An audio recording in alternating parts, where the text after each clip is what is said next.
বাংলাদেশে যে ভাই একটা খেলা দেখাইলো, বাংলাদেশে ওয়েস্ট ইন্ডিজের বিপক্ষে যে কিনা 3-0 ব্যবধানে যে কিনা টি-20 আবার সিরিজ হারালো, যে কিনা বড় বড় দলে ওয়েস্ট ইন্ডিজ, ইন্ডিয়া আবার ইন্ডিয়া ওয়েস্ট ইন্ডিজের সাথে, ইন্ডিয়া পারেন, ইংল্যান্ড পারেন, অস্ট্রেলিয়া বলেন, যে কিনা তাদের মাটিতে সাউথ আফ্রিকা পর্যন্ত 3-0 ব্যবধানে তারা জিতছে, মানে ওয়েস্ট ইন্ডিজে জিতছে, তাদেরকে সিরিজ হারাইছে টি-20-তে। এবার আমাদের বাংলাদেশের বোলিং পারফরমেন্সে ভাই, আমাদের বাংলাদেশ বোলিং পারফরমেন্সে যে কিনা 100 রানে 100 রানে যে কিনা অল প্যাকেট করে দেয় ওয়েস্ট ইন্ডিজকে, জাস্ট মাথা নষ্ট বোলিং আমাদের বাংলাদেশ টিমের। আর এদিকে পাইলেন যে কিনা পঞ্চম পাণ্ডব, যেখানে মুশফিক রহিম সারা, যেখানে সাকিব আল হাসান নাই, আবার পাইলেন মাশরাফি মর্তুজা নাই, আবার পাইলেন মুশফিকুর রহিম নাই, আবার পাইলেন মাহমুদুল্লাহ রিয়াদ নাই, সাইলেন্ট কিলার নাই। এই 4-5টা পঞ্চম পাণ্ডব একটা প্লেয়ারও আমাদের বাংলাদেশ ন্যাশনাল টিমের টি-20তে নাই। তাও আমাদের বাংলাদেশের যে কিনা যে একটা বোলিং পারফরমেন্স করছে, এবং জাকির আলী অনেক ভাই শেষ দিকে যে একটা বাদামটা দিছে,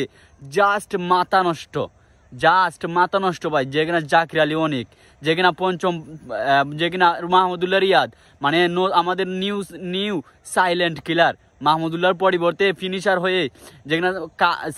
মোহাম্মদ সালাউদ্দিন স্যারের যে কিনা রেডি প্রোডাক্ট, যেটাকে বলা হয় আমাদের জাকির আলী অনেক, জাস্ট মাথা নষ্ট খেলা দিছে গাইজ, কি বলবো। স্যার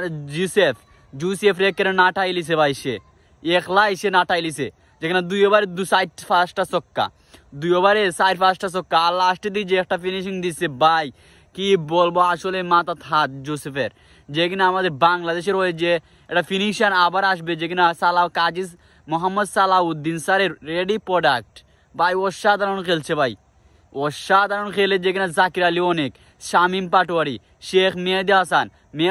মিরাজ, লিটন কুমার দাস, কি বলবো, লিটন কুমার দাস ব্যাটে দিবের তো। আর এদিকে ফিল্ডিংয়ে কিন্তু আমাদের দুর্দান্ত, কিন্তু আমাদের লিটন কুমার দাস, যে কিনা ভাই পারভেজ হোসেন ইমন, শিমু সরকার ইঞ্জুরি পড়ার পর পারভেজ হোসেন ইমনের সুযোগটা কাজে লাগাইছে ভাই, সে 21 বলে 39 রান করে পাওয়ার প্লেতে। এর মানে আপনারা বুঝতে পারছেন ভাই, জাস্ট মাথা নষ্ট যে কিনা খেলা দিছে, যেখানে 3-0 ব্যবধানে ওয়েস্ট ইন্ডিজের মাটিতে বাংলা সরল ভাই আমাদের বাংলাদেশ ক্রিকেট টিম। বিশ্বাস করেন ভাই, অনেকে বলছে যে আমরা বাংলাদেশের খেলা দেখবো না, বাংলাদেশে আমরা বয়কট করি, তারাই আবার এই খেলার মানে টিভির সামনে গিয়ে আবার বেহায়ার মতো বসে। যারা বলে না যে আমি খেলা দেখবো না আর খেলা দেখবো না, তারাই কিন্তু বেহায়ার মতো এই টিভির সামনেই বসে। আমার কথা বিশ্বাস হচ্ছে না, যারা